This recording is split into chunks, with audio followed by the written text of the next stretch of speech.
So let's look at some of the weaknesses for Palutena. So one of the things is like the out of shield game.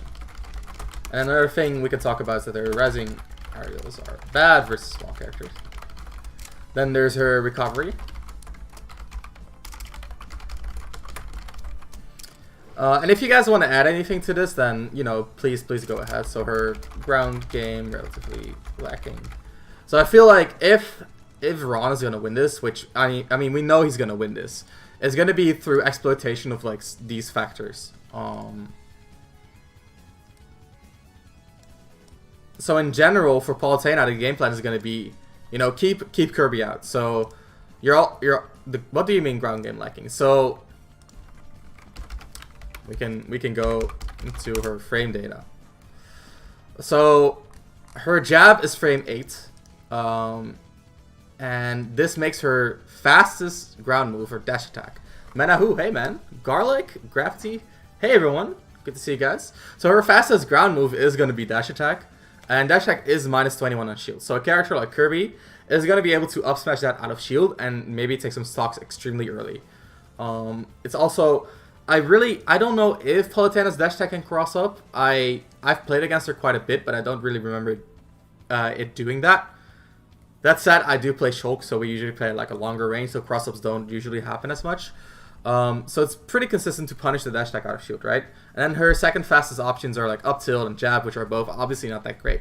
This is going to mean that her grounded game is generally relatively lacking. In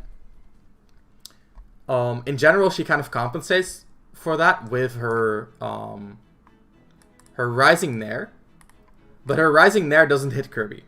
Cannot cross up. Right, so that's that. So it's very consistent if you have an up smash out of shield to punish her dash attack. Like Kirby's especially.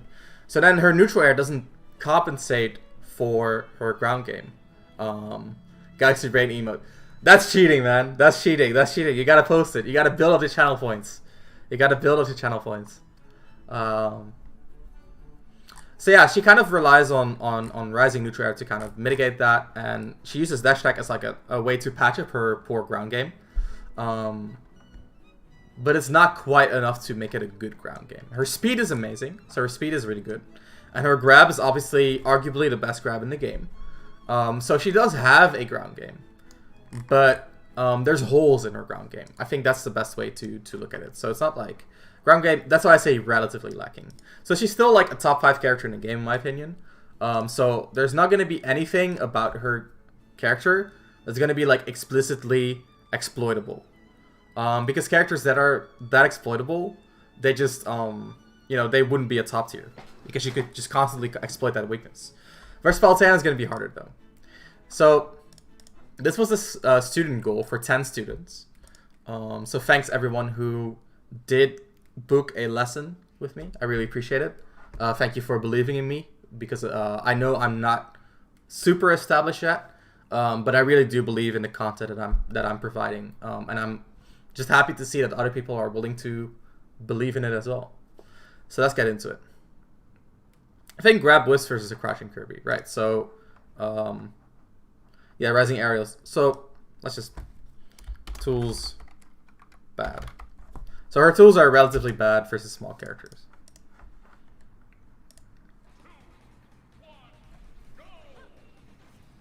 So one thing you want to always keep in mind in a VOD review is who's the faster character. So in this scenario, Palutena is faster. So Palutena is going to have more control over what distance they're going to be playing at. The real ones know you're one of the best coaches now. Thank you so very much, man. I appreciate it. I appreciate it.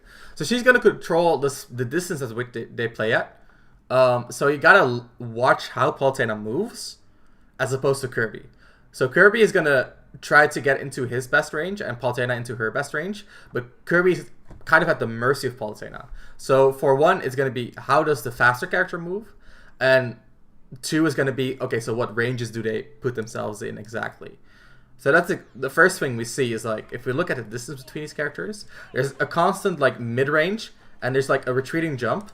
And as soon as Zackray commits to, you know, his current positioning, so he tries to retreat, keeps this distance between them, kind of claims this space in front of him, and then tries to counterplay the fact that Kirby is a small character and gets beaten out for it. But we can already see, like, in general, Zackray trying to keep, like, this distance on, and as soon as he doesn't, it goes wrong. So he goes for what is basically kind of a read with this down tilt to try to counteract, like, the matchup specifically, which is smart. But if you follow my coaching, you know that oftentimes I talk about the game in terms of, like, risk, reward, and success rate. And the success rate is defined. Suba! Dude, thank you for the follow, man. Appreciate the support. Hope you enjoy the stream and learn a thing or two about a thing or two. So, the success rate is defined by your read on the opponent. So in this scenario, Zackray went for a tool that had a relatively bad risk reward. So Palutena's down tilt, not the greatest reward. And as you can see, the risk is relatively significant because Kirby got into that close range, right? So he went for a tool that is enabled by a read on opponents by analyzing the success rate of your strategy in a situation in which he didn't yet have the best idea of the success rate of such a move. Which kind of makes your decision based on the risk reward of a move, and the risk reward in this scenario is just kind of not worth it. So look at this. This is all because of one down tilt that was just kind of a little bit too early.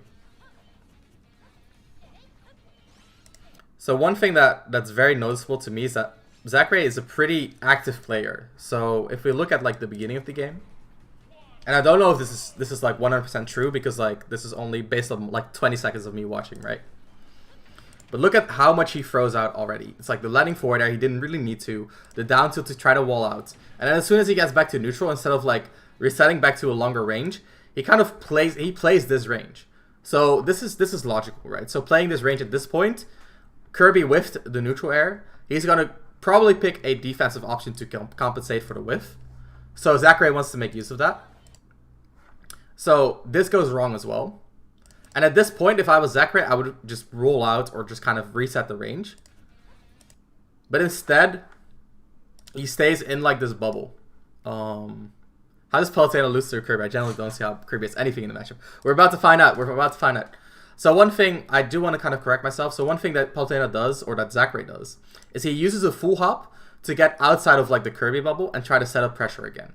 And while I do understand the idea, I think in general, you want to abuse your range and speed advantage in this matchup rather than play the close quarter combat, even if you do, you know, do it in a smart way like Zackray does with like the full hop to, you know, go over Kirby's out of shield options or burst options. So once again, just kind of, you know, trying to put on the pressure is Zackray. And again, after that, so if we look at like the landing forward there, I feel like this is like a prime moment to dash back a little bit and set up a short hop and just like back air here. And that would just wall out Kirby completely. Instead, I think what he does is that he realizes that because Kirby has such a big hurt box and the shield is so small, he realized, okay, Kirby cannot shield anymore in this situation. So I'm going to cover all the buttons here with a neutral air. So if Kirby were to jump out here, neutral air would beat it. If Kirby were to roll, the neutral air would, you know, go unpunished. And if he spot dodges, it would beat it as well. So the neutral air here is a good option to be like a little bit more aggressive. The only thing is, if Ron tilted his shield upwards, he would have gotten a straight up punish here. So the whiff grab right there by Ron. I think he actually started a roll after the whiff grab because he knew he couldn't shield. So I honestly don't know if Zackray played the matchup as well as he could have in those scenarios, but I mean, it's only the first 20 seconds, right? Tries to catch the recovery, Phil still gets the corner pressure. See, this is what I mean, it's like just Zackray being an extremely active player. Like this down tilt right here, it wouldn't even two-frame. It wouldn't even two-frame. So I don't know what this is supposed to be. Oh, Nover. Hey, didn't see you there, man. Hello, how are you doing? How are you doing? So I don't know what this is supposed to be. And then the dash attack as well, to kind of, I think, counterplay the overshoot. But once again, this is one of those things that I feel this would be good if you have a better read on your opponents, but at this stage in the game, you don't really know what the success rate of your moves are going to be. So you're kind of stuck with judging what the risk reward is. And in this scenario, I just don't feel like the risk reward is worth it.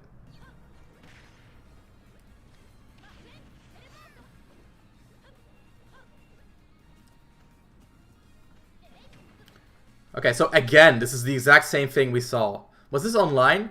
I'm not 100. Yeah, it's online tournament. So this was online. So that's gonna make it a little bit harder for Palutena to wall out, and a little bit easier for Kirby to get in. But I still feel like. So in Japan, online play is a lot less laggy than in the West because of the way the Japanese have optimized their internet. So Japanese internet is optimized to work well within Japan, but it works very poorly outside of Japan. That's also why when you go to a Japanese website, loading it takes a long time because their web is optimized for use within Japan. So Japanese online tournaments are a little bit more serious than our online tournaments, and I still feel like even with the extra delay, there's still a lot to look at in terms of strategy. So like this down tilt usage, maybe he uses it because, you know, he's going for a read, which he wouldn't have to offline. I still feel like it's not the right choice, right? So we saw this in the first talk as well with exactly this scenario where Zackray went for a down tilt. And then Kirby just went over exactly the same way as we're seeing right now. Purist, what's up, man? Good to see you in the stream. Hope you're doing well. So again, the same way that Palutena zoning is not working out, and we haven't really seen Zackray go for like falling aerial walling whatsoever so far. So after this first talk, I kind of want to look at it from like Ron's perspective, alright? So the forward tilt covering the high up B. Ron forced to air dash to recover, and barely makes it. So that counter, again, I feel like this is a little bit of inexperience. So he's been going for down tilt 2 frames a lot, but in this scenario he goes for a counter, which is kind of like he's doing it the wrong way around. So a little bit of a shame there. I think he could have even like up smash 2 frame there, but I don't know if that's viable versus Kirby. All right. It's a little bit of a scramble, a little bit of just, you know, throwing out the dash attack because he knows the opponent is going to press any buttons. And once again, the corner situation is not really working out for Zackray, and I feel like this is kind of a pattern at this point. Hey, Cirsa. So once again, the down tilt not working out and getting punished as well. Yeah, Kirby doesn't even put a hitbox on the ledge if he spaces as well. Exactly. So counter wouldn't have worked either way. So again, this down tilt, again, getting punished for whiffing it. I feel like this matchup is a lot of baiting Kirby out and punishing when he clicks a button. I feel like it's kind of... so you have like 2 modes for Palutena. So one mode is I'm walling you, and the other mode is I'm reacting to the way you're playing around my walling. So you want to set up your walling as like your layer 0 because it's like the safest way to play neutral. It's the hardest to counteract. And then when they start playing around your walling, that is when you kind of capitalize on how they play around your walling. So you can hit him with a landing fair, but I think a landing back air should be functional as well if you do it if you time it well. And even then, like landing fair is an extremely good walling tool due to, you know, the way she sticks out her legs. It's disjointed. It has like 6 frames of landing legs, so even if you parry it, it's not going to be a hard punish. And due to her airspeed, it actually really accentuates her walling. So her max airspeed is pretty bad, but she has a lot of control over like the left-right movement. It surprises me how active Zackray is too. His wolf was so passive, which makes me believe it might be polyfing or maybe because of online. I'm not sure. I actually haven't really analyzed Zackray in depth before, but I do know that Zackray back in Smash 4 when he was playing Core, he was a very active player as well. And I feel like a lot of people see Zackray as like a very disciplined player, so it's a little bit hard. It's a little bit hard to say. So let's kind of get back into what we were talking about. So we were talking about the down tilt not really being a very consistent option. So a lot of down tilt from Zackray. It's very surprising to me. No 2-frame attempt. Very weird to me as well. So this is a thing that's very like underlooked about Palutena, is when you have her in the corner. So look at the way Ron plays when Zackray's in the corner.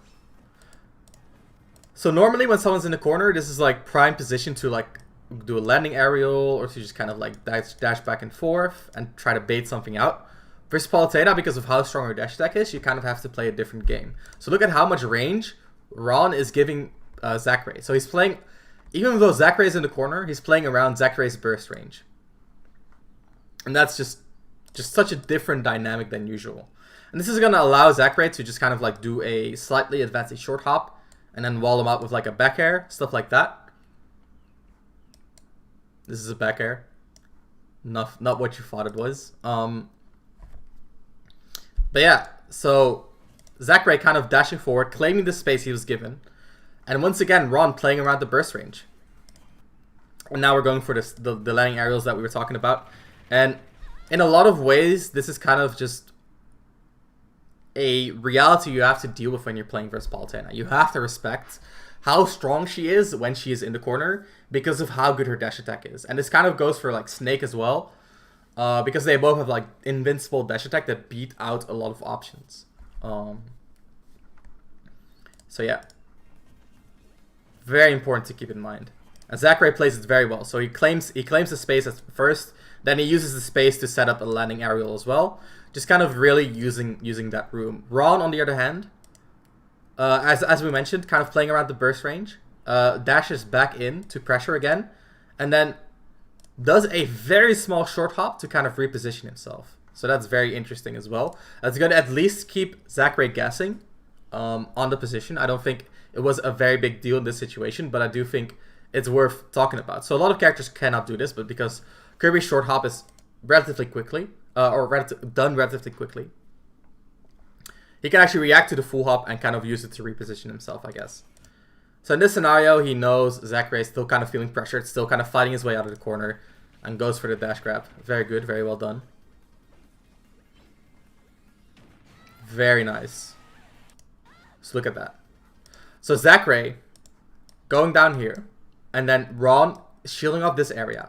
So Zackray is forced to either air dodge through here or double jump mix up. So the first thing he will do is do a double jump mix up, because an air dodge through or like an attack through, which would have lost here, I do believe, is pretty committal, right? So instead we're going for the double jump out. But I think the double jump to center stage, I think this is like a very, very greedy option. I think a better thing would be to do double jump straight up and kind of mix up like this entire area as a landing mix up. So he could have like drifted back, go down here, and then go back up. Instead he goes straight for center stage.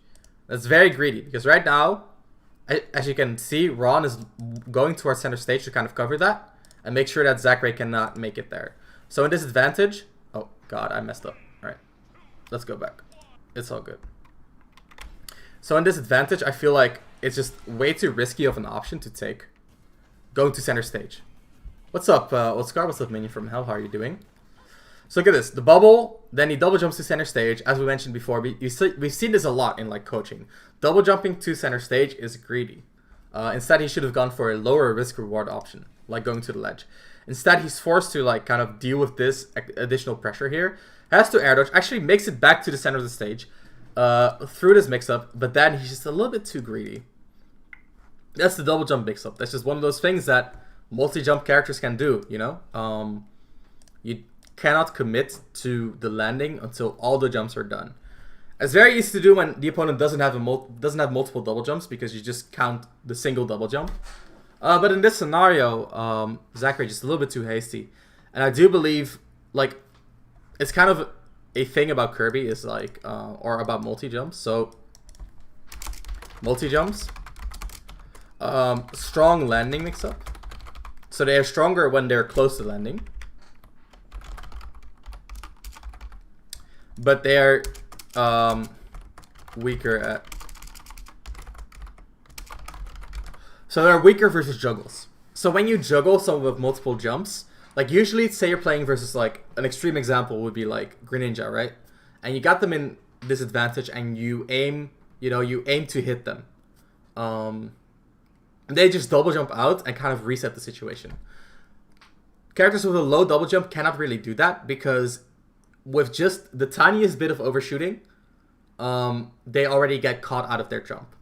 So it's very important for these multi-jump characters to, when in other words, let me rephrase that. When playing versus multi-jump characters, it's important to pressure them before they're close to the ground. Because when they're close to the ground, they get their double jump mix-ups. And when they're not, that's when they're weaker. So they're worse at resetting juggles, essentially.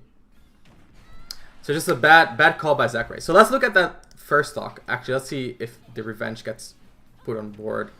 It takes a little while. All right. So let's look until the stock count is even, right? So again, the offstage game, Zackray trying to pressure, it's not quite working out. The reversal from Ron. I'm pretty sure this is a down tilt startup. I'm like 90% sure. Look at Zackray. That's a down tilt. That is a down tilt. So once again, down tilt not working out. Gets juggled, 33%. Not the worst, but again the down tilt not working out. Gets pressured in return. The up smash punishing the dash attack even on cross up just consistently. Okay, so whew, that's a lot to unpack from like the first stocks of this game, because I feel like a pattern, in my opinion, is that Zackray did capitalize on corner situations very well. Didn't capitalize on offstage situations very well. So he didn't really get any leverage. In fact, more often than not, this was like a moment for Ron to reversal. And then it's like a really active game plan that aims to stuff out grounded approaches.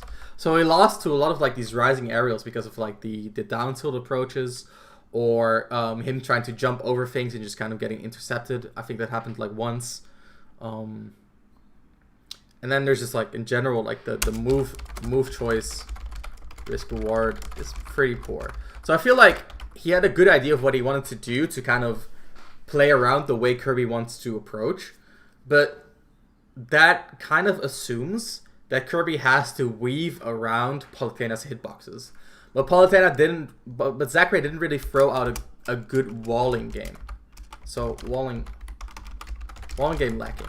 So if we talk about Yomi layers again, right? So we talk about this a lot. So if you're Yomi layer 0, which is basically your best risk reward and covers the most option. It's basically your option or your game plan or your strategy that is the hardest for your opponent to deal with. That requires basically the most specific counterplay. It's not always that, but it's often that. What's up, Darko? We're talking about Zackray's Palutena losing to Ron's Kirby. If you phrase it like that, it makes sense that Zackray loses because Kirby's ground is close range. It is very good. So your layer 0 for Palutena in this matchup is to make sure that Kirby doesn't get into that range. So how do you do that? So I feel like setting up that walling game that requires specific counterplay is very important. And the walling game that has more reward for Zackray is like the landing aerial game. So landing forward air, even landing back air. Even though I understand that landing back air might go over a crouching Kirby, that's still not a big deal because of the range of back air. Kirby will still not get a great situation out of it, right? He will still be crouching. He will still be at a longer range than he wants to be. And then landing forward air kind of like fixes all those issues as well. 6 frames of landing lag, cannot crouch under it, cannot parry it either. Or I mean, you can parry it, but it's not a guaranteed punish, right? Instead, it feels like Zackray kind of skipped layer 0 of Yomi and went straight to his layer 2. And I don't really agree with that because layer 2 is kind of reserved for when you know what your opponent's going to do and you want to specifically counteract what they're going to do. And I feel like especially for Palutena, her layer 2 is a little bit lower reward as well. So in general, I feel like Zackray picking counterplay options without it being necessary. Hi chat, this is big brain time. It is big brain time, guys. If you do enjoy the analysis, spam that emote. I love it. I love the emote. I'm a big fan. Anyway, so yeah, we see him picking like the down tilt, which I imagine is like the counterplay to a Kirby crouching and going for grounded approaches. But why would a Kirby do a grounded approach? It's because Palutena is back air walling, right? I think Palu can punish. I think Kirby can punish Palutena fair on parry with down tilt, but it's a really specific situation. Yeah, so on poor spacing, that sounds definitely possible. But yeah, so the down tilt is meant to counterplay the grounded approaches, but he doesn't really force the grounded approaches in the first place. And the thing is, when your counterplay option goes wrong, it's very easy to beat, right? So like the down tilt in this scenario is very easy to beat, as we've seen before. But a landing aerials are very hard to beat, which is part of why they're layer 0 of Yomi. So by going for landing aerials, your risk reward is better, and a worst case scenario is a lot better for Palutena. While going for that counterplay option immediately kind of messes with your own risk reward. So this is my opinion.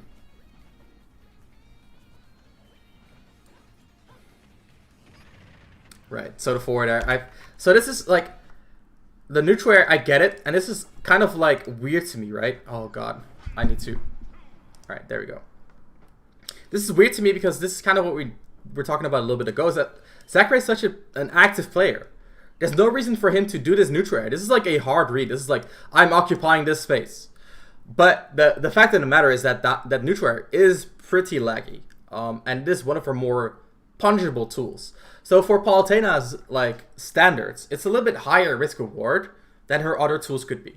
So if he wanted to like claim this space, he could have just simply dashed forward and set up a wall here. So just go for like a short hop back air, claim all this space with your aerials, or like a landing forward air, stuff like that. Or even do an in-place neutral air, like instead of like a fully advancing one. I feel like this is just such a call out, and it's not. There's no reason for him to do this. So it's a very active play. Well, in reality, there's no reason for him to be that active because he is the faster player. So he's the one who can decide the range they play on. That we outlined this at the start of the analysis. So he can decide the range they play on, and using that power to like actively put yourself into that mid range that Palutena wants to be in would be optimal. But in this scenario, it feels like Palutena, like Zackray, just kind of going into the close range immediately. And I just don't agree with the decision making. And even though like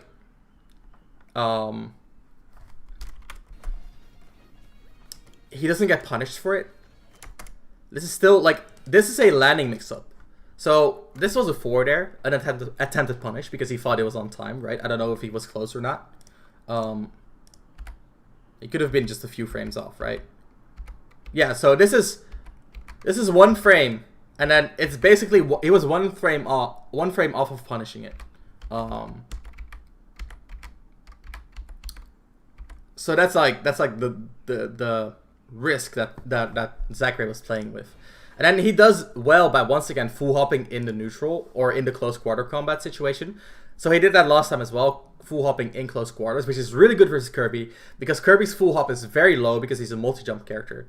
So he has a hard time calling out these full hops, right? So that is good, but once again, like, I have to believe this is an attempted cross-up because this spacing is just awful. But then again, like, I would have done a retreating move in the first place rather than try to cross up. I think in general, it's just not the greatest idea.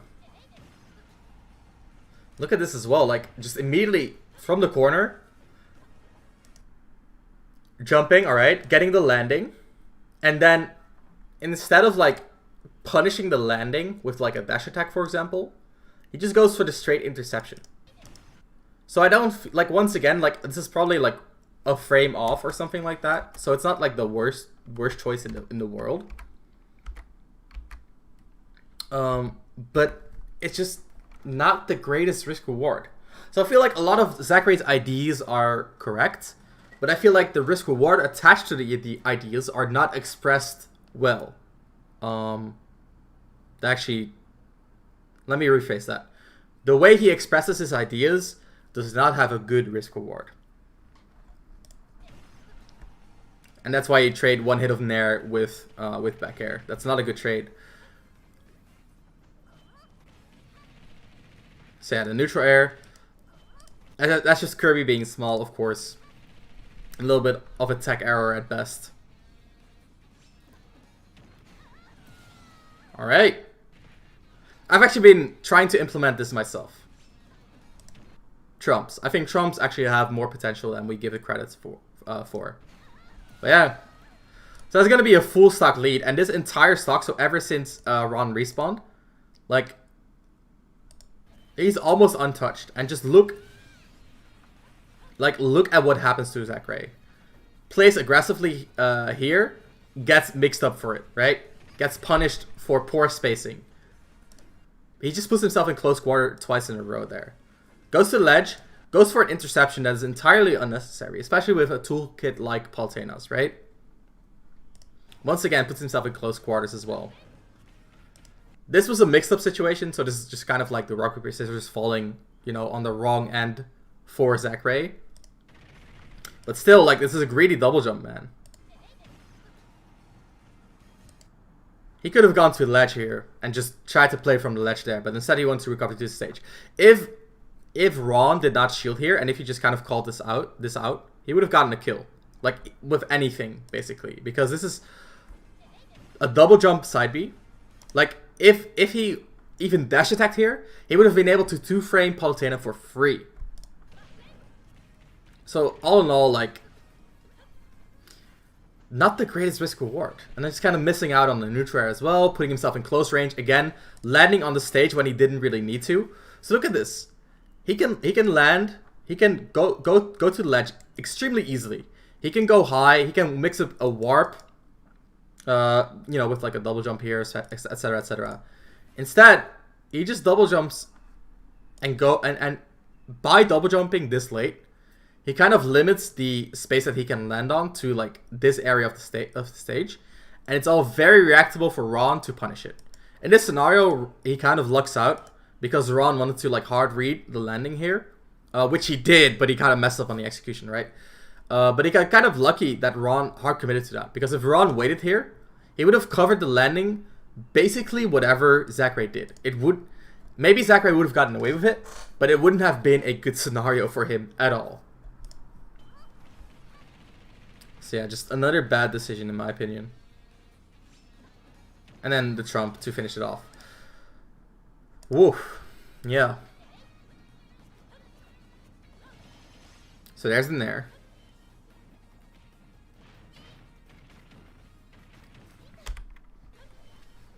So this is something you could argue, right? So perhaps you could argue that Zackray is using the down tilt to bait Ron to play more aerial and then intercept Ron with the neutral airs. So that's something you could argue, because that's something I'm seeing right here. So this is like the neutral air kind of intercepting the intercepting jump. The webinar is in 1 week, so it's the 21st of June at 7 p.m.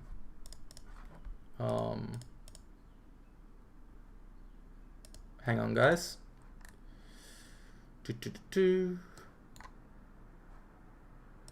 Yep, 21st of June at 7 p.m. If you want more information, you can always join the Discord. So there's the nair interception. He probably drops the combo here. Once again, the landing mix up, and Zackray kind of committing here. So this dash attack is definitely in reaction to this drift right here. So did you see the fast fall? If you look at the spark by Ron, it is a bait. So there's the fast fall, and immediately dash attack as a reaction to the supposed trajectory. So here's the fast fall. Zackray reacts to this situation, goes for the landing punish, gets mixed because of how the way double jumps work. So we talked about this before, and then gets punished because of it. Will people in the webinar be sent your notes after, like your lessons? No, it's up to you to make your notes when you are watching the webinar. So the webinar is not going to be uploaded anywhere, but everyone is free to take their own notes when participating in the webinar. So yeah, that's your own responsibility for this one. I don't see any walling from Zackray at all. Yeah, exactly. That's kind of what we were talking about, is that Zackray is kind of going for...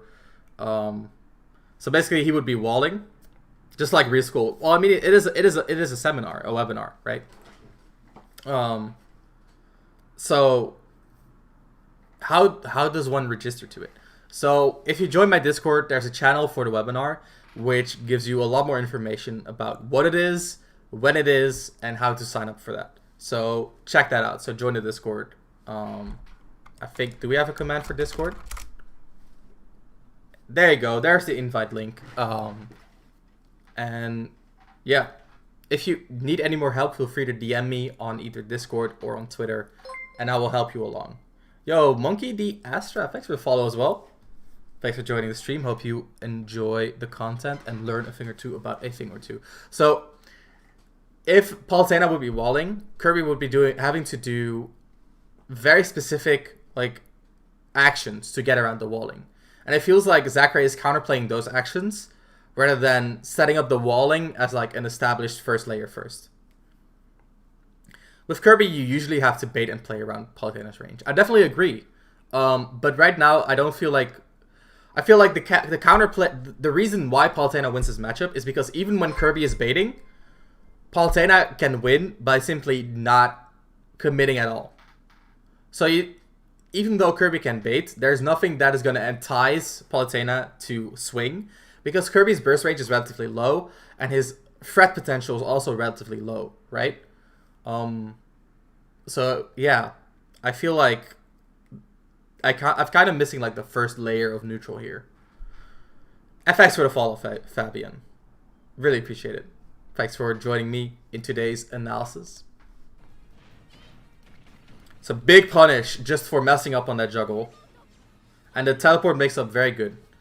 But once again, I feel like a little bit of a hasty decision as well. It's a little bit of a reversal here. Let's see. So it's very hard for slow characters to beat this. Very hard for slow characters to beat this. And I feel like the forward tilt after, like, this is very ambitious as well. Like, if Ron went for, like, a dash attack here, he would definitely intercept before this forward tilt came out, because the forward tilt is just extremely slow. So, yeah. So there's a jump interception into a good advantage state, intercepting another double jump. That's a good dash attack into another forward air. Good juggle here. And then again, this down tilt just keeps costing him the advantage state. Wait, I messed up. There you go. Look at that. That down tilt is just... It's too late. It's not working out. I've been trying to connect my Amazon Prime and Twitch for 30 minutes now. I'm so sorry, minion from hell. Oh, good nair to get over the grab. Right. So that's another thing, right? So, jumping in close quarters versus Kirby is really good, especially full hopping. In this scenario, the rising nair just kind of covering a lot of options. Another down tilt, another reversal because it's not working out. Even though theoretically, like, okay, so this is a thing I want you guys to take to heart. I want you guys to take this to heart. When you are doing something in game that you know should work, but it's not working, stop doing it. Alright? So you can try like a little bit of variation to see if maybe you're doing it wrong. But don't stick to something just because you feel like it should work. Alright? Always adapt to what's happening. Because this has happened like 5 times already. And Zackray is still doing this shit. And it's not okay.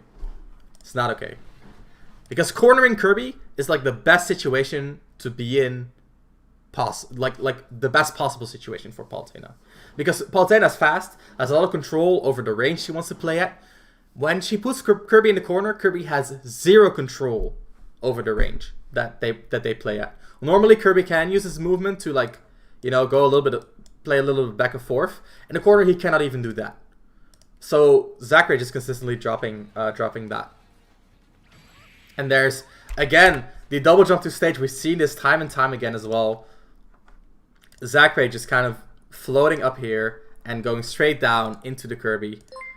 Again, and the up smash anti-air for the KO. Great victory for Ron. And you know, another great victory is Monkey D Astra with the subscription. Tried to do the Sage Amp there, didn't quite work out, but I'll work on it.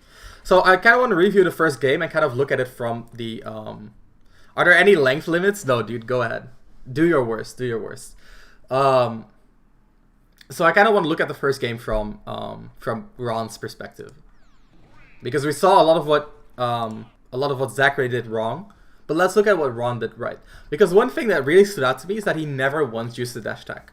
So I feel like, I'm not a Kirby main, but I do think that Kirby needs to use it every so often just to establish the fact that it exists. Because of his poor burst range, he kind of needs to, you know, throw it out eventually. I'm saving up for the flex. That's a good one. Let me flex on you guys. Just showing his opponent that it exists and that the opponent has to play around it sometimes is going to add a lot to the pressure that Kirby has in the game. So, right. His dash attack is the same speed as his run speed. Right, so that's fair enough. So what you're saying is he could have been doing a run-up jab instead. Or something like that. I can see that. I can definitely see that. Damn. Like a tilt, yeah. Yeah, jab is bad. Fair enough. So this approach, like, this is definitely not a reaction to the down tilt. This is just him kind of feeling out the situation. So that's kind of interesting. So I feel like something that is coming up to me right now that I feel like might be the case is that these two have played before. So if they have played before, that would make a lot more sense. Because right now, as we mentioned before, Zackray kind of skipping layer 0 of Yomi, establishing the counterplay from the get-go. That's something that you do more often versus players that you are experienced against, right? So when you know how someone else plays, you know that you can start off with the counterplay. So that would make sense. And that would also make sense why Ron goes for like this poke here. Because normally you don't want to poke versus Palutena because of the way her back air walling works and because of the way her neutral air interceptions work as well. So it is final, so maybe they played earlier. So that could be the case here. Because I feel like this is definitely unorthodox. Even then I feel like there's a strong case for a walling game being stronger than like this kind of counterplay focused approach from Zackray.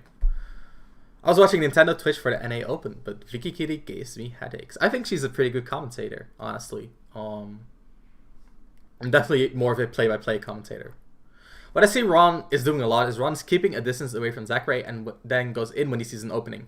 And if Zackray approaches, he can shut Zackray down with a forward tilt or up B. Up B, huh? I haven't really seen much forward tilt or up B from Ron. I don't think those are the best moves for Kirby's arsenal. But he's definitely waiting for Zackray to make the first move. So a little bit of a mistake. Outspaces the down tilt. So that's... I feel like US Smash commentators are pretty mediocre in general. Yeah, I feel like Smash commentators are pretty mediocre in general. But as far as play-by-play goes, I think she does a pretty good job.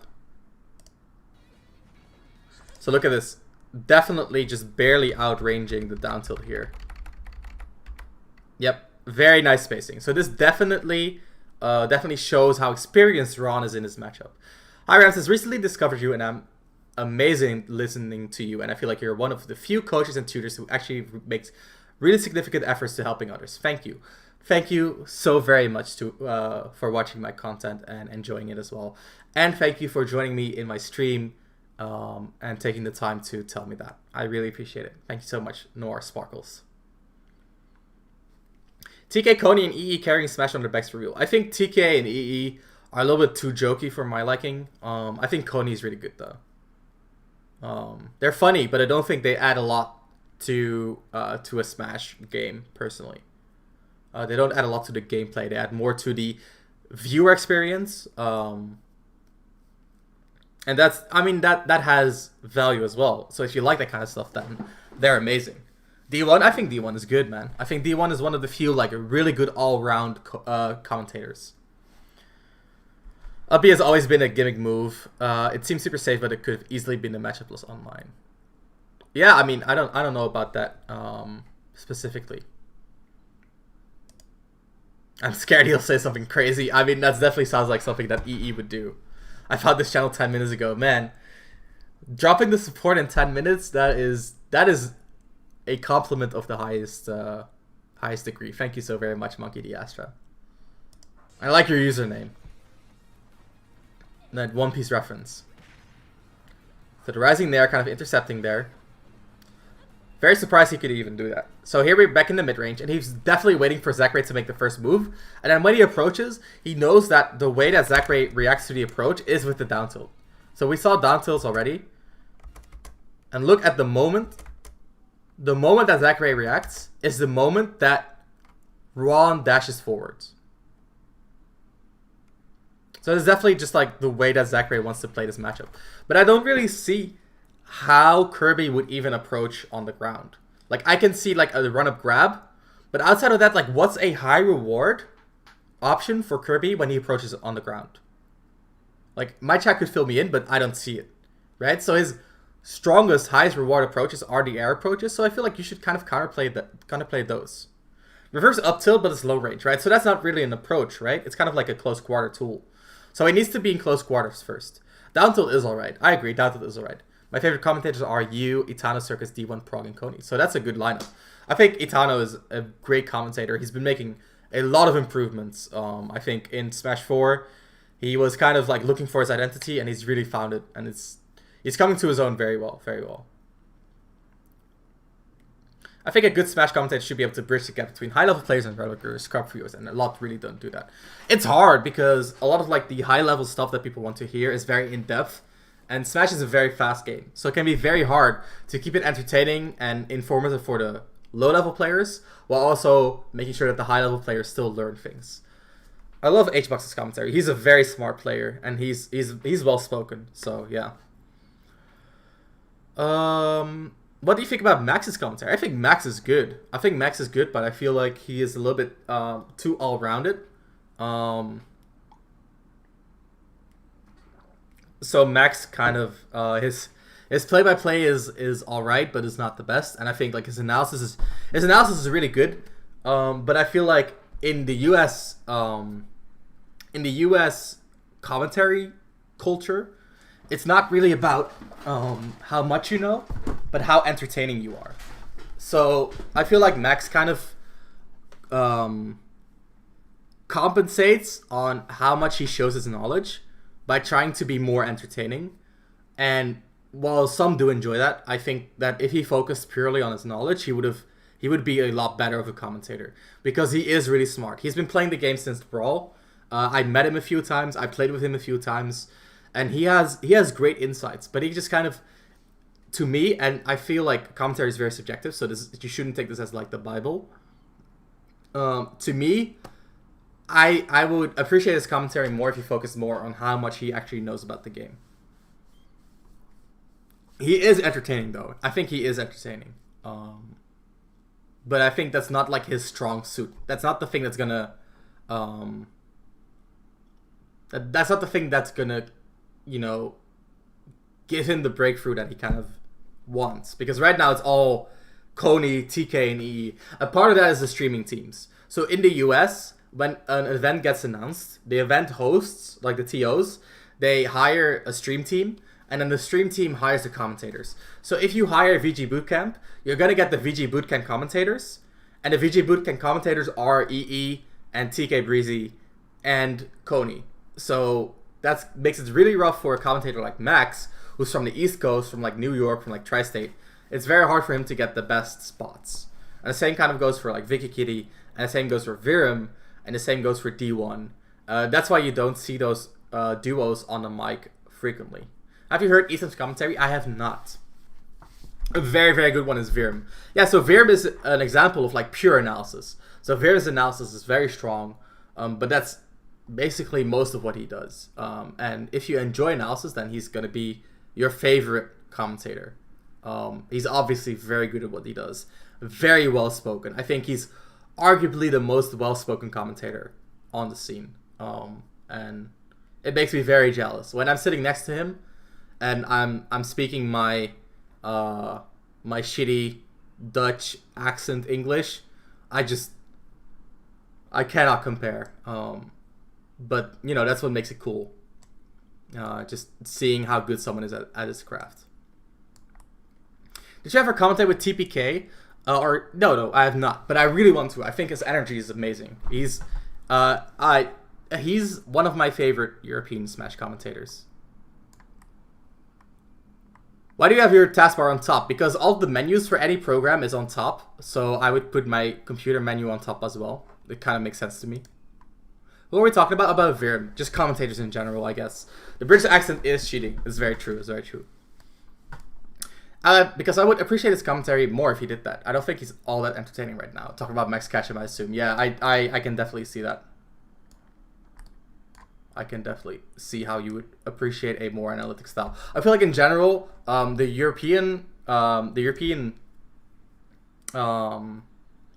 commentary culture is a lot more about analysis, and I feel like in America it's a lot more about entertainment. So in Europe, you're naturally going to see more analysts, and in America, you're naturally going to see more entertainers. That's just kind of how it is. When I went to Evo a few years back, he was practicing commentary by recording and commentating off-stream matches. Hey, that's kind of cool. I feel like people practicing commentary definitely shows a lot of commitment. Who's the commentator with the pro analysis? That's me, man. That's me, Ramses. Follow me on Twitter. Anyway, French accents distract me from what they're trying to say. I feel like it kind of depends. Some French accents are pretty bad, but some people enjoy it.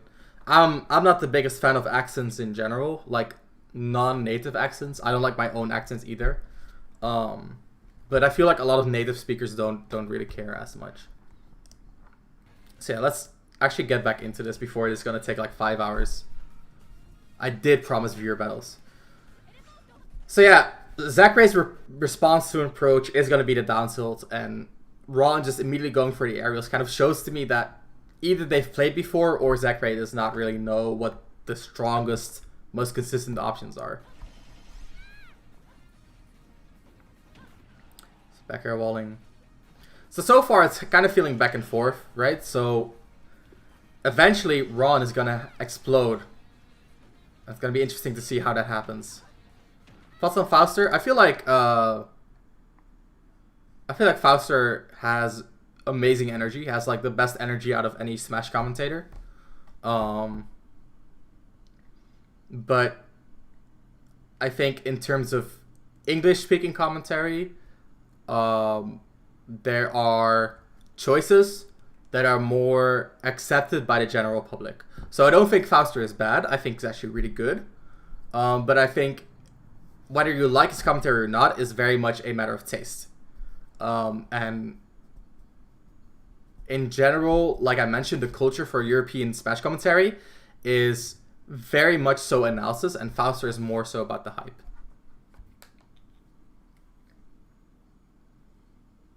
Kind of sad most Italians don't practice their English commentary, because a couple of them are actually pretty good. Mainly Galleon, First Bows, and M4E. You'd get surprised to hear them. I'm looking forward to it. I'd like for more European countries to, try it. No, he hasn't hit down tilts at all. So I definitely don't agree with the move choice. I'm just trying to understand why that move is chosen in the first place, because that is a surprising thing to me. So the shield approach. Tried to read the spot dodge. That was definitely a spot dodge read. So look at this. So that's a whiff.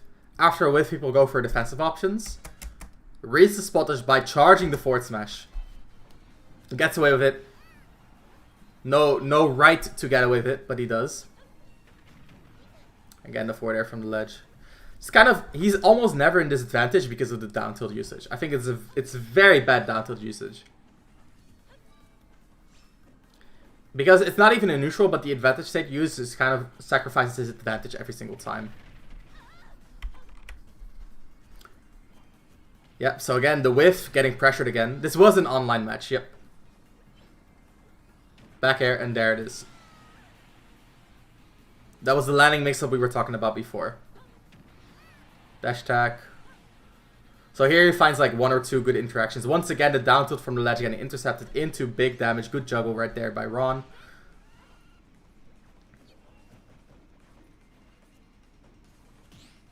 Parry. into the punish, and that should be about it. Yep. Alright.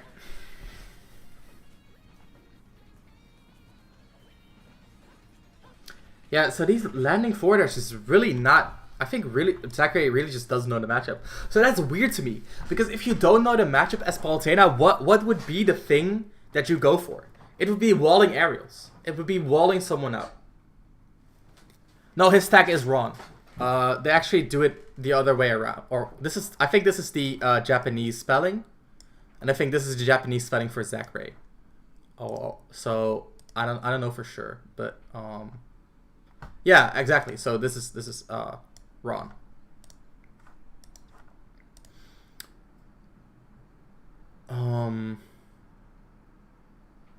So his stack is wrong. He's actually on the PGR, so PGR Ultimate. I actually googled PGR 100 Ultimate because I'm a dummy. Yeah, you go for your Yoga Layer 0, which is almost always walling, exactly. So Ron is right there. There he is. So this is the player we were talking about, mainly known for his Mario Brothers and Yoshi. Playing Kirby in this scenario, really likes playing the short range brawlers.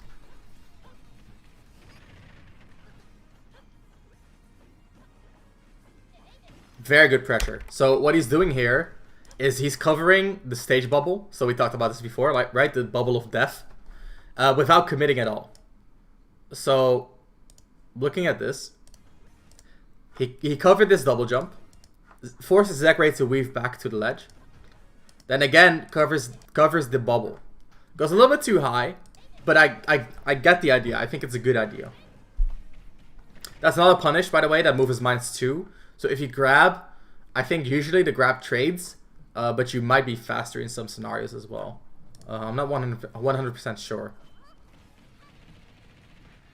So yeah, this is where he finds the up smash again. Yeah, Explosive Flame is extremely safe. So that's the trump. That's what it was. Yeah, Explosive Flame is unpunishable. -2 on shield. Oop, let me zoom in. Beautiful. -2. Why, Zackray? Why? Well, it is frame 28, so it's very, very slow. So if you anticipate it and you can see it happening, you can actually roll on reaction and just kind of punish her afterwards. But it's hard to do. So this is the lead that Ron builds up, and from here on, we've seen Zackray actually get some good juggles, but at the end of the day, the lead is too strong. Look at the reward he gets out of another one of those landing mix-ups. Once again, kind of feeling like Zackray doesn't really know the mix-up game too well. Triple 8 is an expensive flame set, but yeah, it can be good, but it's very risky. You have to condition your opponent to respect you first. So good string, and then the roll in. She finds his way to center stage. Goes for a greedy grab. So yeah, that's actually pretty interesting because that grab has happened before and was successful back then.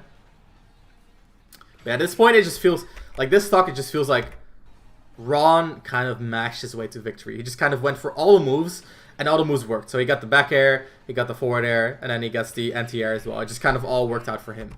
So very interesting first game. I feel like in general, yeah, didn't get poor juggling, not playing around with the jumps.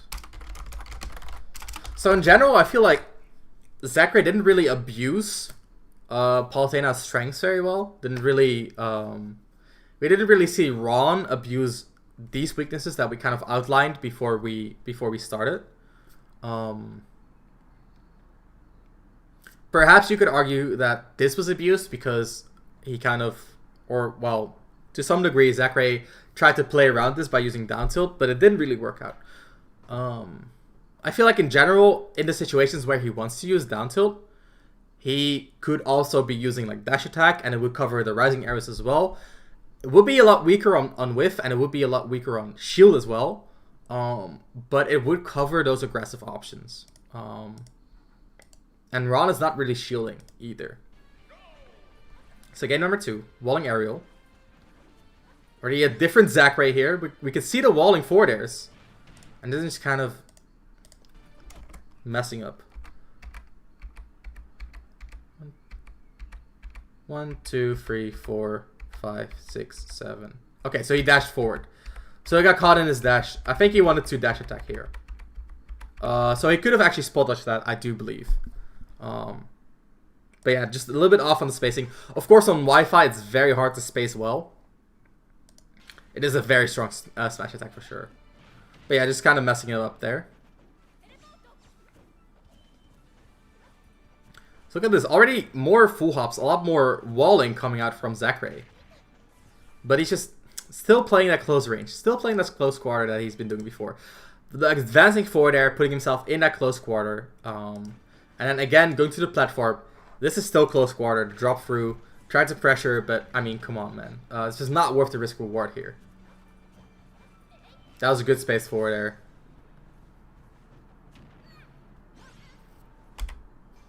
Let's look at this. So, once again, we're in the double jump mix-up scenario. This time, the mix-up is immediately falling. Zackray waiting it out instead of committing and getting the punish. Not quite a punish. He actually dropped his shield, I do believe. So that's a shame. But better strategy from Zackray already. So he actually managed to shield. And then he jumped out of shield. Or rolled. I think that's the roll startup. So he barely caught the roll startup. Strategy-wise, though, a very, very good decision. Again, the forward air just kind of walling him out. The down tilt. What the fuck is that? Holy shit.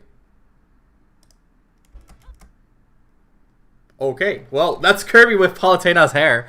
But yeah, the down tilt, once again, not working out, but this scenario just kind of being a pressure situation. Rude. I mean, what the Warp Star? Have you seen this? Cut your fucking ass, bitch. Oh my god. Alright.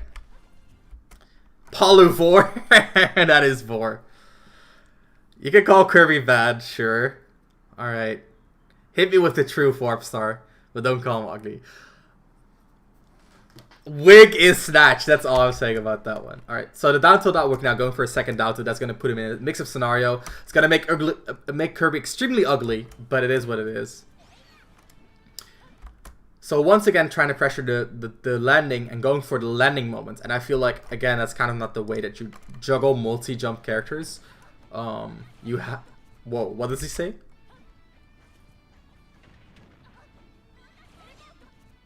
Okay, cool. I like this. So Zackray setting up a landing aerial, getting barely outspaced there. So that's... I think that's fine from Zackray's point. And this, oh my god, finally it happened.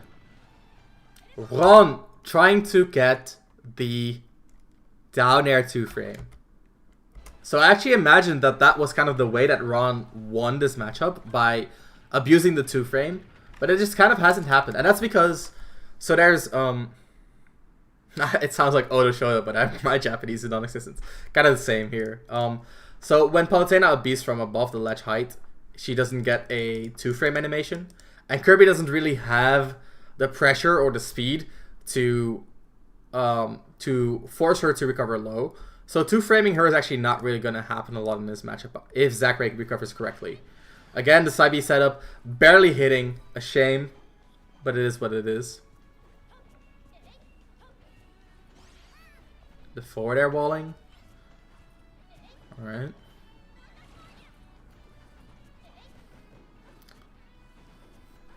How did the close range scenario even happen? So empty hop, landing forward air, the whiff, into an attempted whiff punish. Very close to hitting.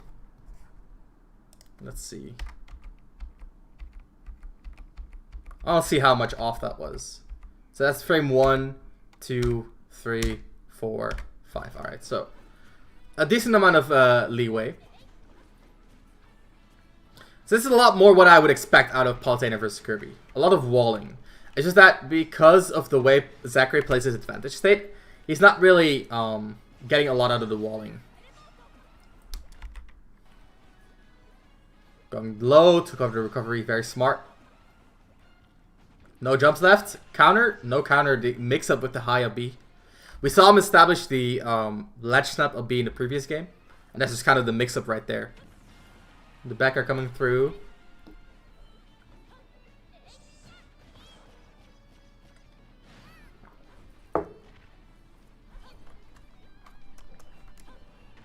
The down tilt's just not working. Okay. What are you doing, Zackray? What is this neutral? Just set up landing aerials, please. What is run up jab? That's not Palisade neutral. There you go. Goes over the Kirby by using the full hop. We talked about the full hop. It's very strong versus Kirby's options. Run up, reverse up tilt. See, that's better. So look at this neutral air walling. So this is walling. Steer forward. Use her amazing aerial acceleration to steer back. So now he's relatively safe, right? So that's a lot better. Didn't put him in close quarters like the other neutral airs did. Landing forward air, landing forward air. Don't like that one too much. No need to steer forward there. A little bit of a combo here.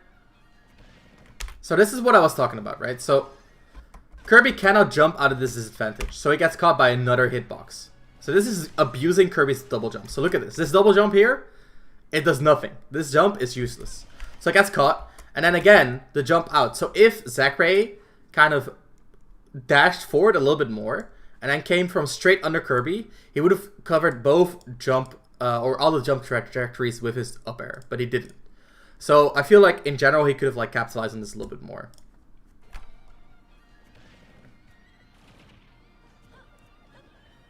Beating the crouch with the down tilt. Finally the down tilt doing anything. The auto reticle kind of does the same though. So one thing that we were talking about is the speed, right? So if Kirby does do a grounded approach and he like crouches down here, Palisade can simply dash back and just like shoot out a projectile or do nothing and still go even to some degree, right? So the down tilt is just kind of not worth it because the down tilt, it could hit, but it's low reward. And if it gets shielded, it sacrifices a lot of pressure because he's going to be behind in frames because his mine is like a lot. Mine's like 20, I think. Down tilt, down tilt, down tilt. Mine is 17. So it's safe-ish, right?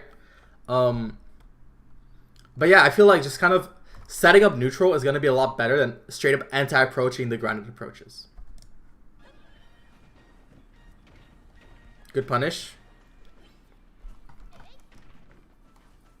So you don't want to grab the shield approaches from Kirby because he can crouch under the grab, but you can still use the time that he crouches or shields to set up a landing aerial or a landing mix-up. And then when you do short hop at him, you can react to the fact that he's crouching and not go for an anti-up grab, or react to the fact that he's shielding and go for an anti-up grab, stuff like that. So the dash attack is kind of intercepting. Again, a down tilt, and the dash attack finally getting thrown out, but Zackray with the jump just kind of beating it out. So jumping over Kirby's options is very, very strong. One of the reasons why Kirby does not really hold up well in this engine. Nice anti-jump. Again, the up B very strong versus slow characters. Run up grab to call out the dash up shield. Just talked about that. Very good by Zackray, but very risky as well. A crouch could have been the end of him. Again, the counter is just not worth the risk reward. Very weird move choices by Zackray in general. There's the landing back air. And there's the attempted, the pressure from shielding a move, knowing that Kirby is going to be down in time, and then using the pressure you gain from that to kind of go for a call out. Two shield grab callouts in a row by Zackray. Again, down tilt not working. Again, not really working.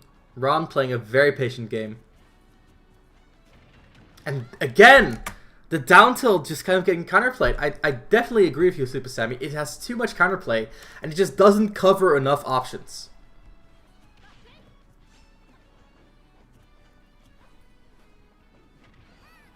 Oh, I should have warmed up my throat before the stream. Almost getting the KO with the dash attack. And, oh, reversal on the run of Nair.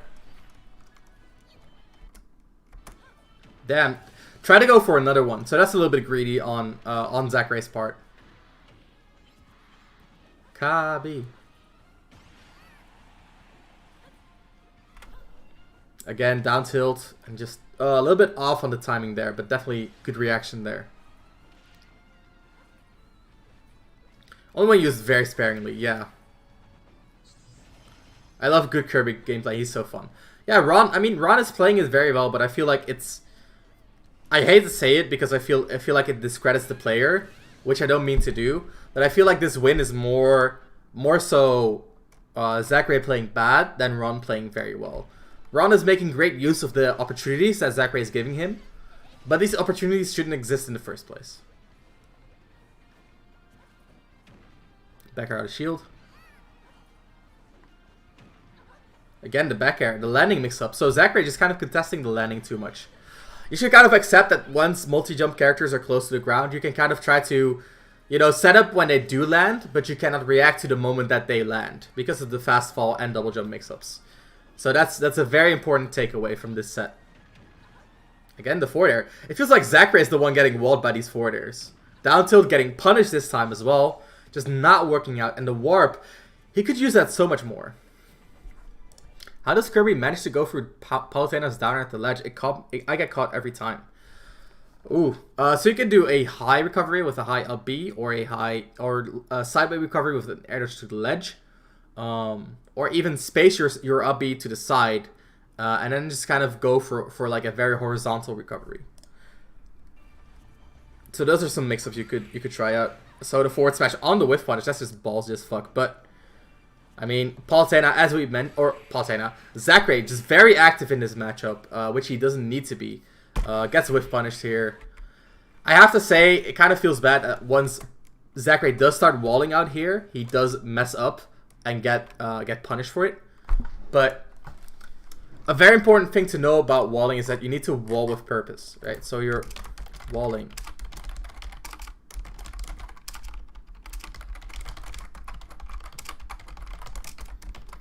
So you can disrupt, which is like an advancing aerial, for example. Or you can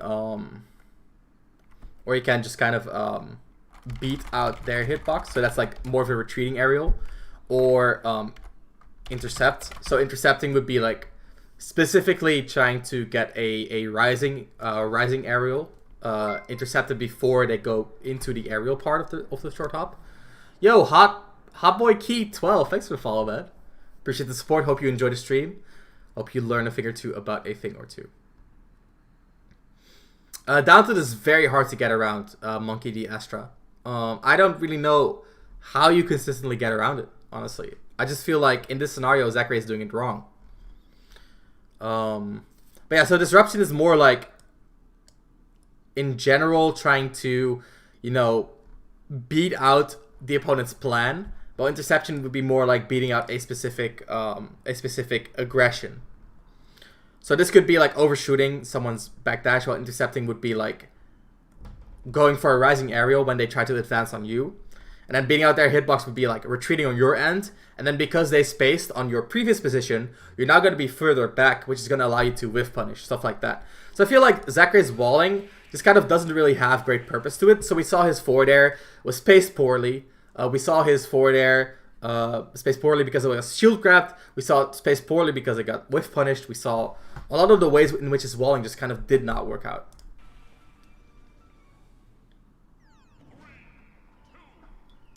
So I assume this is the final game.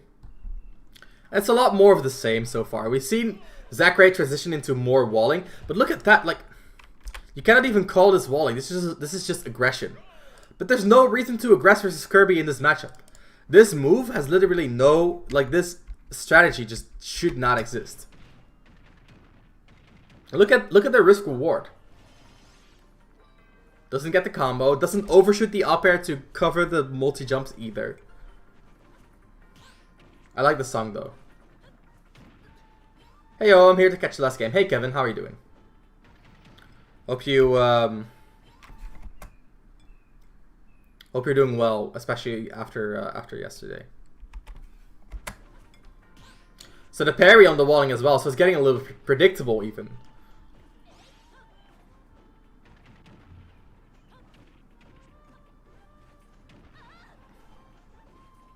Ramses with a good taste.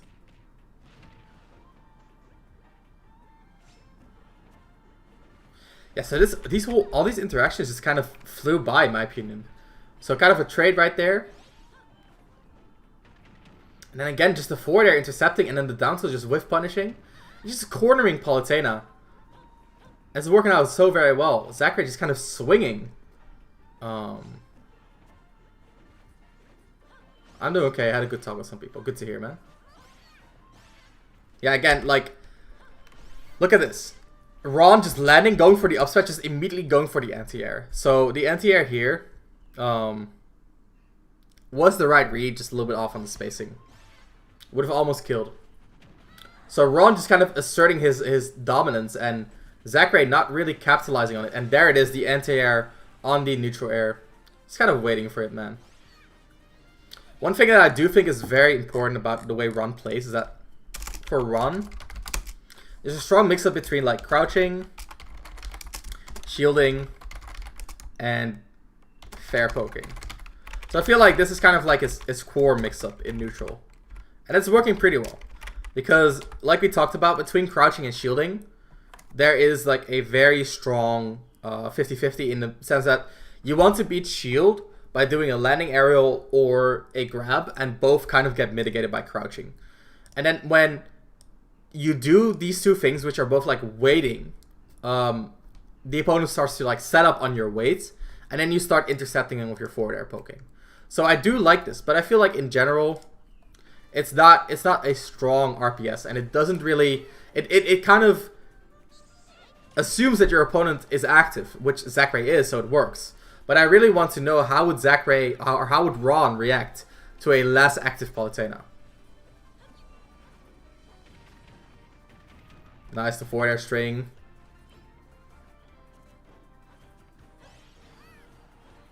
Oh, and the explosive flame. You gotta keep that in mind. Why is Zackray approaching? It is kind of surprising that a player of Zackray's caliber is not noticing these situations. Yeah. So I feel like in general, for Zackray, I feel like Zackray is kind of thank you for giving my girlfriend a sub, alright? I feel like Zackray in general is like a grind type of player. And it just feels like he hasn't really grinded this matchup hard enough to really understand it. He's the type of player who to kind of go through the same situation over and over to really perfect it, or really perfect it. But he hasn't really done that yet.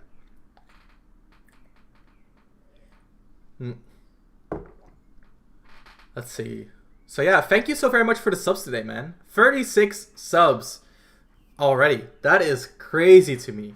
Once again, I am very humbled by your support. Everyone who gave a sub today, or dropped a sub today, whatever, thank you so very much. All because of Kirby versus Palutena. It will be 37 in my prime work. Man, I really don't know why it's not helping, why it's not working out there. We're gonna be giving away a lot of coaching sessions this month if this keeps up.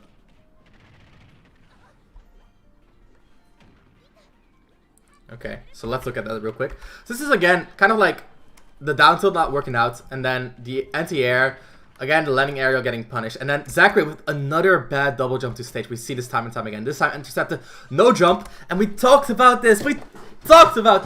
When you do intercept that double jump side piece setup, you leave Palutena without a double jump, and when she has no double jump, you get that free 2-frame. So the fact that he goes for the 2-frame, of course, it's very hard to do on Wi-Fi, so he doesn't get it here. But he does. It's so smart. So this is exactly what we're talking about. He forces Palutena to recover without a double jump, which means there's no mix-up timing, no timing mix-up, and then you get the 2-frame for free. So very well done right there by Ron. Didn't work out, but very well done. I literally saw on Discord that you were streaming. Click on it, lol. Kirby hype though. Yeah, Kirby hype for sure. Kevin, have you dropped the follow yet? I would really appreciate the support. Is Ramses the first person to really do this? I think I'm the first person to combine analysis content creation with coaching.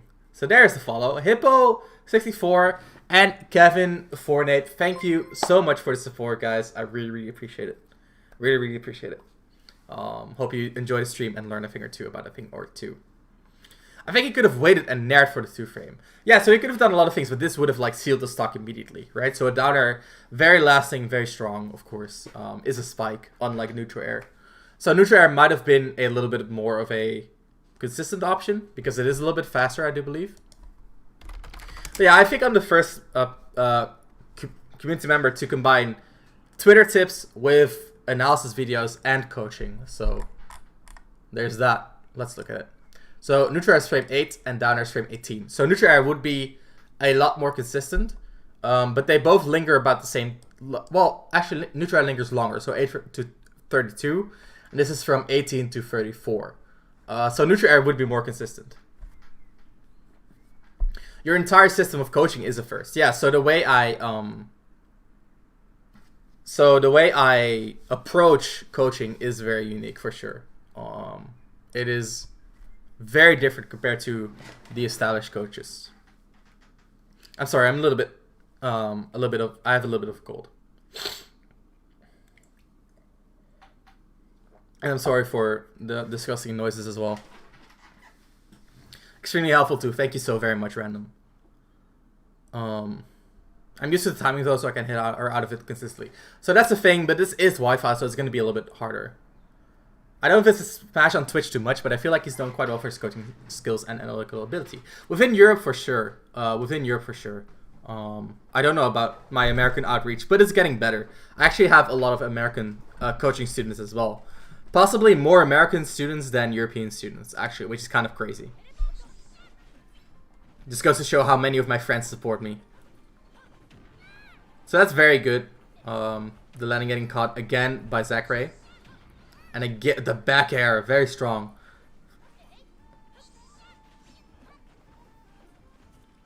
I just feel like this is such an overcommitment here. Discussing Ramses noises, ASMR, abridged, explicit R18.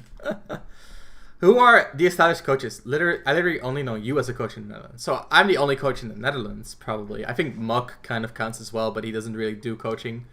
And I don't know if his advice is very good, because I haven't ever heard it. But I know there's like Zeke as an American coach, who's I think he's fine as well. Obviously he does something well if he has that many students and followers. And then there's Tony, who's also an American coach, who's also pretty good. And then there's some, I think there's an Italian, I forgot his name. I think it's like Masked Masquerade or something like that, who does a little bit of coaching as well. So there's some coaches here or there, but not a lot of them commit to it. Zeke TRP, I don't know if it's Zeke TRP, but it's like Coach Zeke. This guy, Zeke here. I don't know if he's Zeke TRP, but Masquerade, yeah. It helps a lot that Ramses is good at explaining spot. Yeah, so I think a lot of people, I think a lot of people in the scene have the knowledge to, help others, but they're not good at teaching. And I think that bridge is very important. So being able to convey your thoughts well in, in text or in speech is very important. Izal, yeah, I know Izal. I mean, but Izal, I think Izal's coaching is a little bit surface level, which can be good for newer players, of course. And he's known for his content aimed at newer players, so that's that. I don't think Irel does any coaching outside of Quick. Myron, I didn't know Myron does coaching. I know The Buzz is coaching, but I feel like The Buzz is very knowledgeable, but he's not very good at coaching. I've never seen Myron coach. I feel like the thing most coaches are missing is either the in-depth knowledge. So some coaches are like, she does coaching for quick subs. Okay. So a lot of coaches are like, do this, not this, which is very logical because a lot of people learn the game that way. Like, I'm in this scenario, I shouldn't do this, I should do something else. But I think I'm the only coach who has like a very cohesive theory behind the game.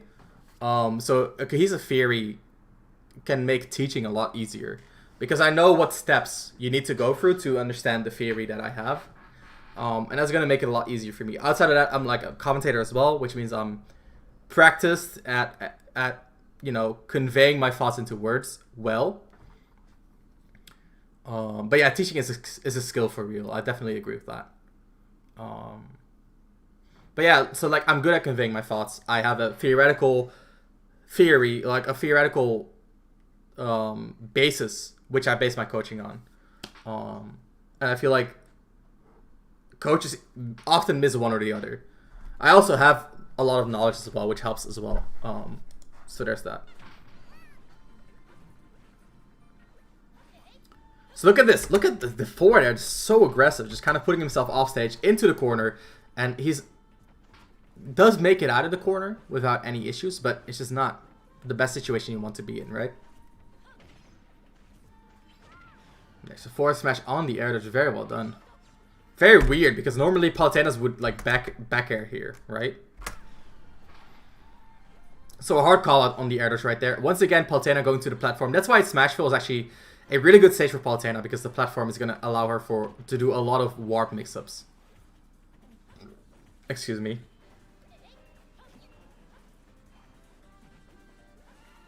Oh, wow, that was... Did not expect that.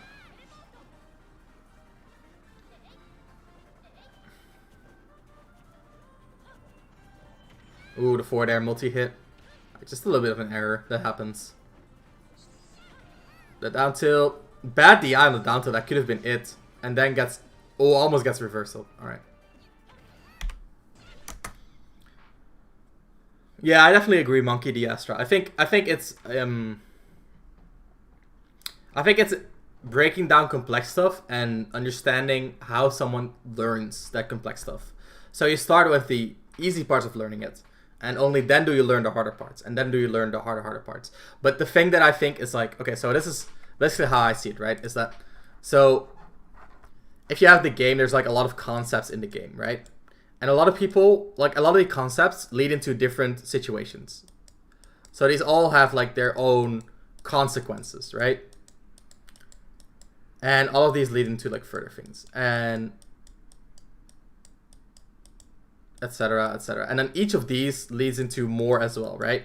So a lot of the coaches, they look at what you're doing on like this level. So they're like, oh, you do this? Well, you should be doing something else. And then they're going to be changing that, but they don't understand why they should be changing something else, right? They don't understand why the thing they're doing is wrong. And then there's coaches that are smarter, and they look at it on this level. But even that is not in depth enough, because it's kind of the same story, right? So you need to go further and further to the root, and you need to tell someone, listen, you're doing this, and that is because of these factors, and it all leads back to this. So I'm going to tell you how this works, and then I'm going to tell you how to approach this. For some reason, I thought you drew a bunch of crabs. Well, it might be a crab raid. Who knows?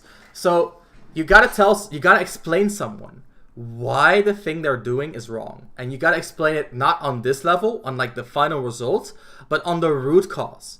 And they won't be able to implement this in every situation possible, right? So this results into a lot of different things, and they won't be able to adjust it for all of these things, but they need to know about this core concept.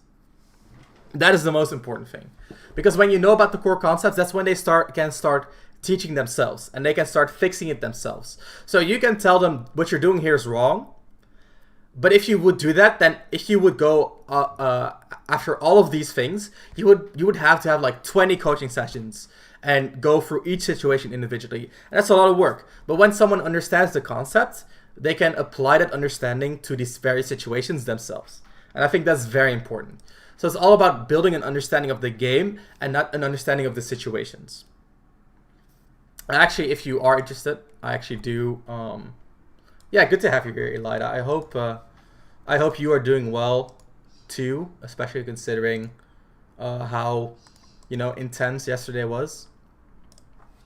So I have a video. So I see improving as a very scientific thing, and this is gonna be about how I see coaching, and it's gonna, you know, look at a lot of the concepts that I was just talking about. So a lot of it is like, if you're interested in it, you should definitely watch it. I'm just gonna link it in the chat. But yeah, I think that's gonna explain it a lot better than I will. Pre-hairdresser Ramses. Yeah, it's the bum era, or the COVID era, I should say. Autoplay on. I never use autoplay. I never use Firefox, so my autoplay is off on Chrome. The kid with the two glasses is mind-boggling. That's actually very funny. So we can look at that because that's interesting. Let's talk about. So this is what happens when you don't understand a concept. Okay, it was pretty sad, that I didn't see you yesterday. But we already walked to the bus stop. Hope you're doing well too. Need to go now, but I'll be back in a bit. All right, see you in a bit. Yeah, it kind of sucks that we didn't see each other, but there were so many people there that.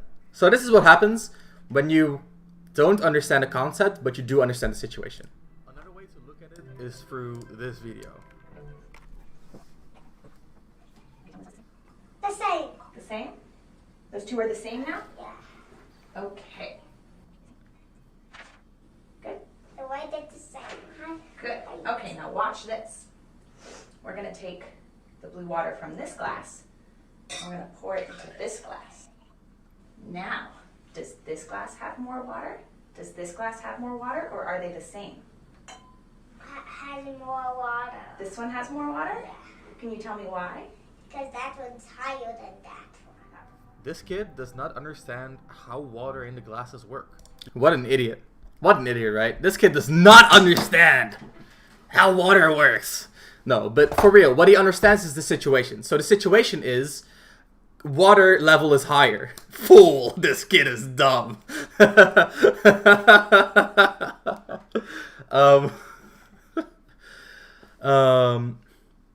So the only thing he understands is the situation, and the situation is water level is higher, so there is more.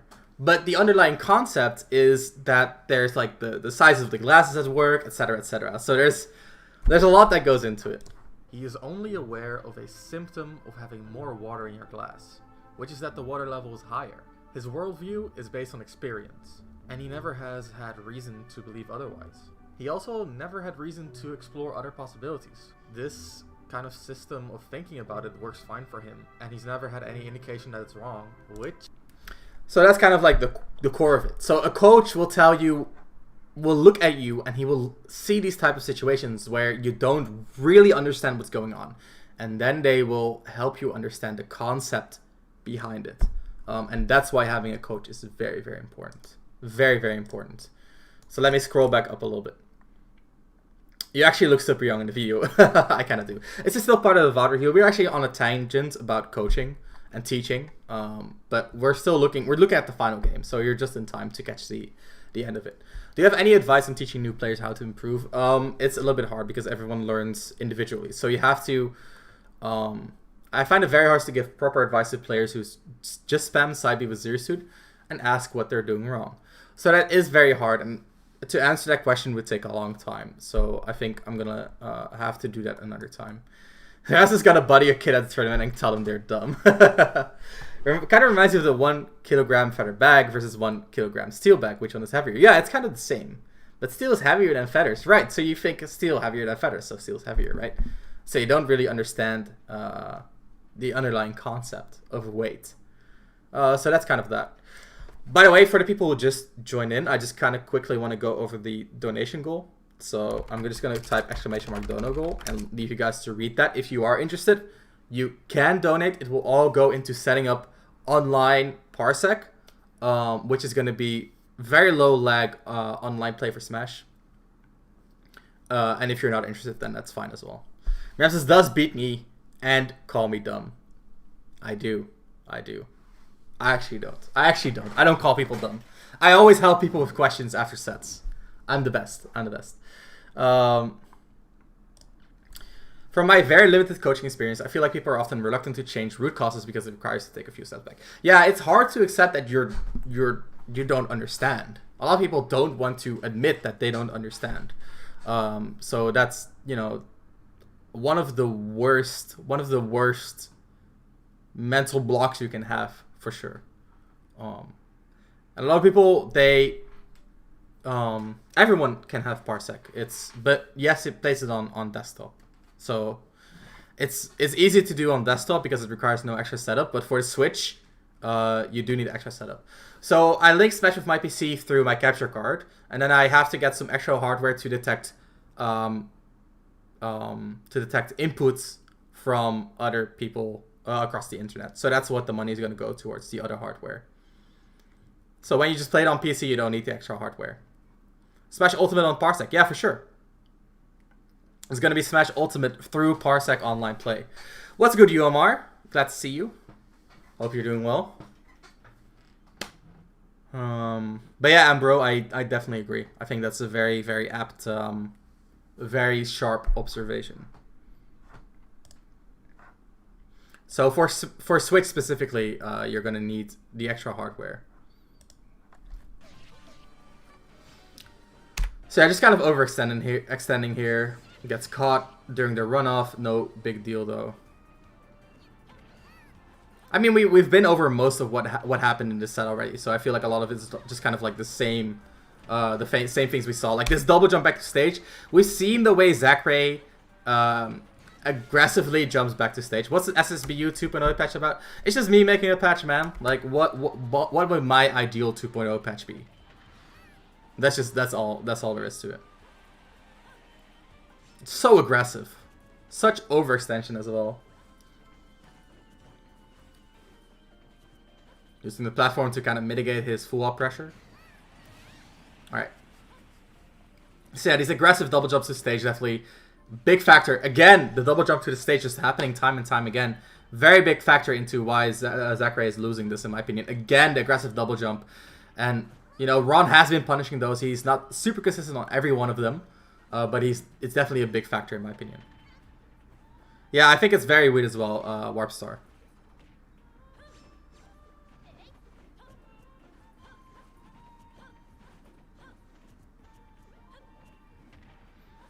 It's not even an approach thing, yeah.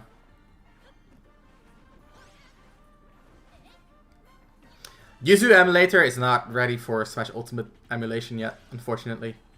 And that requires, also, even if you were to emulate a Smash Ultimate on Yuzu, it requires an extremely strong computer. Which I don't have. And there it is. Again, the read. The double jump back to stage, and the drift just gets called out. No KO though. That's surprising. This is also pretty interesting. So, we've seen the way Zackray uses teleport or warp to go back to center stage. This time, Ron kind of ready for it. Did miss out on the punish, but why even drift into Kirby? He's been doing it all the time. I don't even know. Yeah, it is worth mentioning. I actually was the one who talked with Mario about Yuzu emulation. And I did a lot of research into whether Yuzu emulation is possible for Smash yet, but it really isn't yet. It's close, but it's not quite there yet.